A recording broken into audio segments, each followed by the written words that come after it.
In today's video, I'm going to teach you how to schedule an email in Campaign Monitor. By the end, you'll know exactly how to build your message, set the perfect send time, and make sure it reaches your audience when it matters most.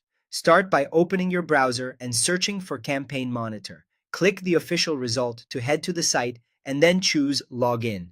Once you're in your account, go to the Campaigns area. This is your home base for creating, managing, and scheduling all of your email sends. Select Create a campaign. You'll be asked whether you want a single campaign or a campaign series, which is currently in beta. A single campaign is ideal for one-time sends like newsletters or announcements. A series is useful if you're planning a sequence of messages such as a mini course or a timed promotion. Give your campaign a clear, descriptive name so it's easy to recognize later. Next, add your subject line, choose who the email is going to, and set your from details. Keep the subject concise and benefit-focused, and make sure your from name and address are recognizable to your subscribers to build trust and improve open rates. Click Design Email. Here, you can reuse a past email for consistency. Start with a template to move faster, import your own HTML if you have a custom design, or opt for plain text for a minimal personal feel.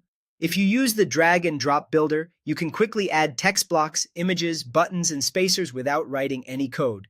Keep your layout scannable, use clear headings, add alt text to images, and test links as you go. A quick preview on mobile helps ensure readability across devices. When you're happy with the design, click Save and Next. In the top right, choose Prepare to Send or click Next to arrive at the same screen. On the Prepare to Send page, select Schedule for later. Use the calendar picker to choose the exact day you want your email to go out, then select the specific time down to the minute. Confirm the time zone. You can send based on your account's time zone or, if available on your plan and in your data, align delivery with each subscriber's local time. Click Continue to proceed. Review the final summary carefully, audience, subject, from details, and the scheduled date and time. When everything looks right, click Confirm Schedule. Your campaign is now queued and will send automatically at the time you selected. That's all you need to schedule an email in Campaign Monitor with confidence.